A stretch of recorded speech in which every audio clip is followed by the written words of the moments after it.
Hi అండి. నేను మీ డాక్టర్ లక్ష్మీరావుని, ఎండి ఆయుర్వేద.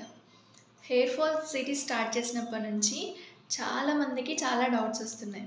అంటే మీరు ఎక్స్టర్నల్ అప్లికేషన్స్ గురించి చెప్తున్నారు కదా! ఎక్స్టర్నల్ అప్లికేషన్సే సరిపోతాయా? ఇంటర్నల్ మెడికేషన్స్ అవసరం లేదా? సప్లిమెంట్స్ ఏం తీసుకోవాలి? ఇలా చాలా క్వెషన్స్ అడుగుతున్నారు. ఆయిల్ యూజ్ చేయాలంటే ఏ ఆయిల్ యూజ్ చేస్తే మంచిది అని చెప్పి. దానికోసమని వీడియో చేస్తున్నాను. దీంట్లో అన్ని క్లారిటీ ఇస్తాను. మనకి హెయిర్ ఫాల్ అనేది చాలా రీజన్స్ వల్ల వస్తుంది.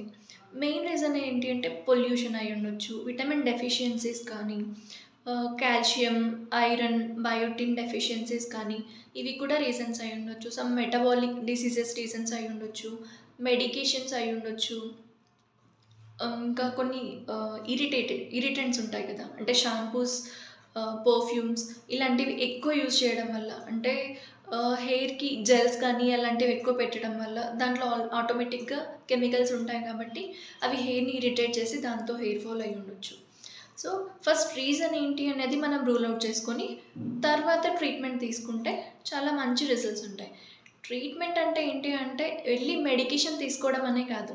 మనం ఇంట్లో సప్లిమెంట్స్ తీసుకున్నా అంటే న్యాచురల్‌గా లభించే సప్లిమెంట్స్ తీసుకున్నా కూడా అది ట్రీట్మెంట్ కిందకే వస్తుంది. సో, ఫస్ట్ ఆయిల్ అప్లికేషన్ గురించి చెప్తాను నేను. ఆయిల్ అప్లికేషన్ కూడా సెపరేట్ ప్రొసీజర్ ఉంటుంది. సో, ఆయుర్వేదంలో ఎలా ఉంటుంది అంటే ప్రకృతి బేస్డ్ ట్రీట్మెంట్ ఉంటుంది కదా! మన ప్రకృతి ఏంటి? వాతం, పిత్తం, కఫం అని 3 దోషాస్ ఉంటాయి. ఆ దోషాస్ మీదే మన బాడీ ఎంటైర్ సిస్టమ్ అనేది నడుస్తుంటుంది. సో, దాంట్లో ఏ దోష ఇంబాలెన్స్ వల్ల మనకి హెయిర్ ఫాల్ వచ్చింది అనేది చూసుకొని, దాన్ని బట్టి ఆయిల్ అప్లికేషన్ గూడా చేసుకోవాలి. ఇప్పుడు మనకి వాతం వల్ల హెయిర్ ఫాల్ అవుతుందనుకోండి, అప్పుడు హెయిర్ అనేది చాలా ఫ్రిజీగా ఉంటుంది. స్ప్లిట్ ఎండ్స్ అనేవి ఎక్కువొస్తూ ఉంటాయి. డ్రైనెస్ అనేది ఎక్కువ కనిపిస్తుంటుంది మనకి. అప్పుడు మనకి ఆముదం అప్లై చేసుకుంటే చాలా యూజ్ అవుతుంది. అలా కాకుండా పిత్తం అంటే బాడీలో ఓవర్ హీట్ వల్ల హెయిర్ ఫాల్ వచ్చింది అంటే, దాంట్లో మనం కోకోనట్ ఆయిల్ యూజ్ చేసుకుంటే చాలా వర్కౌట్ అవుతుంది. ఇంకొకటి కఫం వల్ల వచ్చింది అంటే, కఫం సింప్టమ్స్ ఏముంటాయంటే స్టిక్కీనెస్ ఎక్కువుంటుంది. సెబోరిక్ డెర్మటైటిస్ లాంటి కండిషన్స్ ఉంటాయి. దాంట్లో ఏంటంటే స్కాల్ప్ అంతా స్టిక్కీగా అయిపోతుంది. అప్పుడు ఆల్రెడీ అది స్టిక్కీ ఉంటుంది. ఆయిల్ అప్లై చేస్తే ఇంకా ఆయిలీనెస్ ఎక్కువవుతుంది.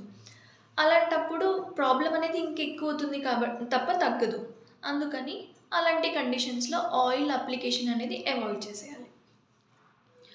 లేదు మైల్డ్‌గానే డాండ్రఫ్ ఉంది అనుకున్నప్పుడు మాత్రం ఆలివ్ ఆయిల్ యూజ్ చేసుకుంటే బెస్ట్ రిజల్ట్స్ ఉంటాయి. సో, ఆయిల్ అప్లికేషన్ కూడా కొంచెం హీట్ చేసుకొని మనం స్కాల్ప్ మీద మొత్తం మన వేళ్ళతో మసాజ్ చేసుకోవడం వల్ల చాలా మంచి రిజల్ట్స్ ఉంటాయి. నార్మల్ అప్లికేషన్ కాకుండా కంపల్సరీగా సర్క్యులేషన్‌ని కూడా ఇంప్రూవ్ చేస్తుంది. మనం నార్మల్ మసాజ్ చేసుకుంటే. కాబట్టి సర్క్యులేషన్ ఇంప్రూవ్ అయినప్పుడు ప్రతి ఫాలికల్‌కి ఆహ్, స్ట్రెంత్ అనేది వస్తుంది సర్క్యులేషన్‌తో. సో, కంపల్సరీగా కొంచెం హీట్ చేసుకొని ఏ ఆయిల్ యూజ్ చేసుకున్నా కూడా హీట్ చేసుకొని మసాజ్ చేసుకోవడం అన్నది మాత్రం మర్చిపోకుండా చేసుకోండి. మీ బాడీకి ఏ ఆయిల్ సూట్ అవుతుంది అనేది తెలుసుకోవడానికి మాత్రం కంపల్సరీగా డాక్టర్‌ని కన్సల్ట్ అయ్యి, ఏ ఆయిల్ సూట్ అయితే ఆ ఆయిల్ యూజ్ చేసుకుంటే మంచిది. అందుకే కొంతమందికి హెయిర్ ఆయిల్స్‌లో సెసమ్ ఆయిల్ యూజ్ చేస్తే కొంతమందికి రిజల్ట్స్ వస్తాయి. అని ఇంకొకళ్ళకి అదే సజెస్ట్ చేస్తే వాళ్ళకి సేమ్ రిజల్ట్ ఉండదు. ఆముదం యూజ్ చేస్తే మంచిదని కొంతమంది చెప్తారు. అలా.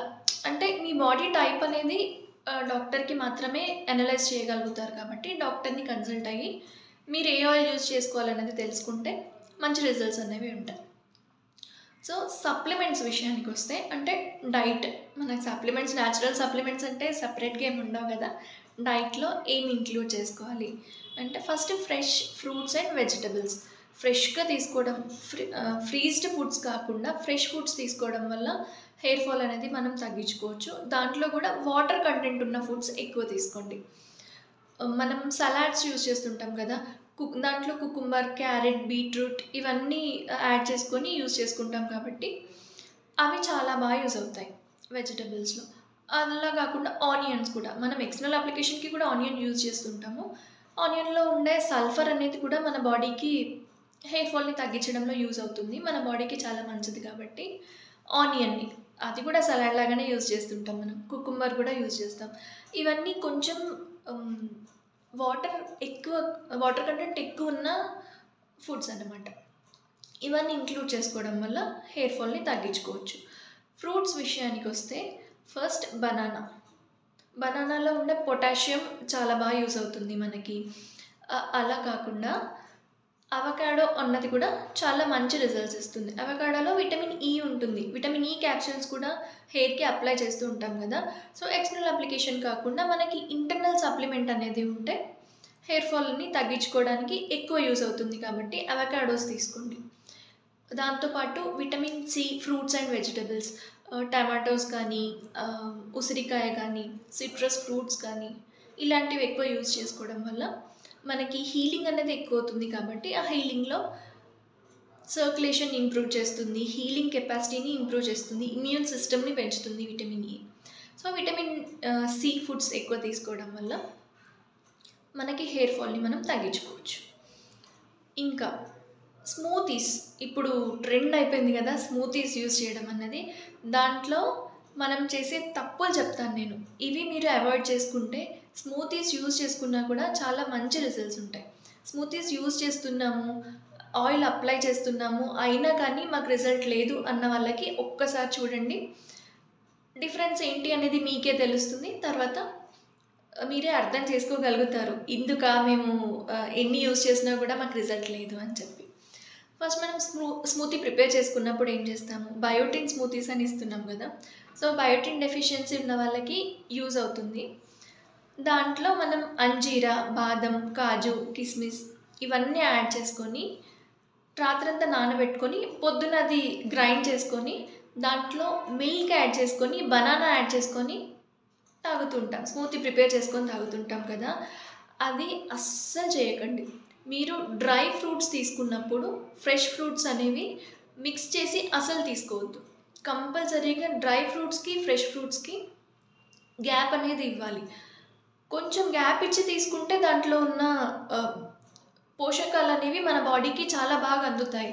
కలిపి తీసుకుంటే మాత్రం అది విరుద్ధం అయిపోయి టాక్సిన్స్ అనేవి ఇంకా ఎక్కువ ఇంక్రీజ్ అయిపోయి బాడీలో మనకి హ్మ్, కాంప్లికేషన్స్ ఎక్కువొచ్చే ఛాన్సెస్ ఉంటాయి కానీ, ఆ ప్రాబ్లమ్ అనేది తగ్గే ఛాన్స్ ఉండదు. అందుకని డ్రై ఫ్రూట్స్, ఫ్రెష్ ఫ్రూట్స్ కలిపి తీసుకోకండి. ఫ్రూట్స్‌తో పాటు మిల్క్ కూడా కలిపి తీసుకోకండి. అది కూడా విరుద్ధాహారం. అందుకే మనకిప్పుడు మెటబాలిక్ డిజార్డర్స్ ఎందుకు ఎక్కువయ్యాయి అంటే, విరుద్ధాహారమే తీసుకుంటున్నాము. మిల్క్ షేక్స్ అనేవి చాలా ఎక్కువ తాగుతున్నాము. దాంట్లో ఇదే కదా ఉండేది. ఫ్రూట్స్‌ని, మిల్క్‌ని మిక్స్ చేసుకొనే తీసుకుంటున్నాం కాబట్టి మనకి ఇలాంటి డిసీజెస్ అనేవి అంతకుముందు లేనివి చాలా ఎక్కువైపోయాయి ఇప్పుడు. సో, ఇది మాత్రం అవాయిడ్ చేసుకోండి. మీ హెయిర్ ఫాల్‌లో మీరు మంచి రిజల్ట్‌ని చూస్తారు. ఇంకా కొంచెం ఫుడ్‌లో ఇంక్లూడ్ చేసుకోవాల్సింది ఏంటి అంటే, కాల్షియం డెఫిషియన్సీ ఉన్న వాళ్ళకి నువ్వులు అనేవి చాలా బాగా యూజ్ అవుతాయి. అందుకని నువ్వులని డైరెక్ట్‌గా తీసుకోగలిగితే డైరెక్ట్‌గా తీసుకోవచ్చు. లేదు అంటే కొంచెం 2 స్పూన్స్ నువ్వులు రాత్రి నానబెట్టుకొని పొద్దున్నే గ్రైండ్ చేసుకొని అది తాగడం వల్ల కాల్షియం రిచ్ ఫుడ్ అది. దాంట్లో ఇంకొంచెం ఎండు కొబ్బరి పొడి యాడ్ చేసుకొని తాగితే ఆయిలీనెస్ కూడా ఎక్కువవుతుంది. డ్రైనెస్‌తో అంటే హెయిర్ అనేది చాలా డ్రైగా ఉండి డాండ్రఫ్ అనేది ఎక్కువ ఉన్న వాళ్ళకి కూడా ఇది చాలా బాగా యూజ్ అయ్యేది. ఇంటర్నల్ సప్లిమెంట్ ఉంటుంది కాబట్టి ఖచ్చితంగా హెయిర్ ఫాల్‌లో ఇది యూజ్ అవుతుంది. దాంతో పాటు ఫ్లాక్స్ సీడ్స్. నార్మల్‌గా ఫ్లాక్స్ సీడ్స్ కూడా హెయిర్‌కి మంచిదని చెప్పి ఫ్లాక్స్ సీడ్ ఆయిల్ కానీ అప్లై చేస్తూ ఉంటాము. ఇంటర్నల్‌గా కూడా తీసుకుంటుంటాం కదా! సో, ఫ్లాక్స్ సీడ్స్‌ని కరివేపాకుతో కలిపి తీసుకుంటే నార్మల్‌గా ఫ్లాక్స్ సీడ్స్‌లో ఉన్న పోషకాలతో పాటు కరివేపాకులో ఉండే యాంటీ ఆక్సిడెంట్స్ కూడా కలుస్తాయి కాబట్టి మీకు నార్మల్ కంటే మంచి రిజల్ట్స్ ఉంటాయి ఇంకా. సో, అవి రెండిటిని కలిపి కొంచెం రోస్ట్ చేసుకొని పౌడర్ చేసి పెట్టుకోండి. మీరు రోజు అన్నం తినే మొదటి ముద్దలో అది కలుపుకొని కొంచెం నెయ్యి కలుపుకొని తినడం వల్ల మనకి దేంతో హెయిర్ లాస్ అవుతున్నా, వాత డెఫిషియన్సీతో అవుతున్నా, పిత్త డెఫిషియన్సీతో అవుతున్నా, కఫ ఇంబాలెన్స్‌తో వాత ఇంబాలెన్స్‌తో అవుతున్నా, పిత్త ఇంబాలెన్స్‌తో అవుతున్నా, కఫ ఇంబాలెన్స్‌తో అవుతున్నా కూడా ఇవి 2 కలిపి తీసుకోవడం వల్ల హెయిర్ ఫాల్ అనేది 50% తగ్గుతుంది. మీరు రెగ్యులర్‌గా మార్నింగ్ అండ్ ఈవినింగ్ ఫస్ట్ ముద్దలో ఈ పౌడర్ కలిపి తీసుకోండి. రిజల్ట్ ఎలా ఉంటుంది అనేది మీరే అబ్జర్వ్ చేస్తారు. ఇంకా ఏమన్నా డౌట్స్ ఉన్నా కూడా, ఇంకా దేని గురించన్నా మీరు క్లారిటీ కావాలనుకుంటున్నా, నాకొకసారి డైరెక్ట్‌గా మెసేజ్ చేయండి. ఏ ఆయిల్ మీ బాడీకి సూట్ అవుతుంది అని తెలుసుకోవాలనుకున్నా కూడా, ఒకసారి నన్ను కన్సల్ట్ అవ్వండి. ఇలాంటి ఇన్ఫర్మేషన్ ఇంకా కావాలనుకుంటే సబ్స్క్రైబ్ చేసుకోండి. Thank you.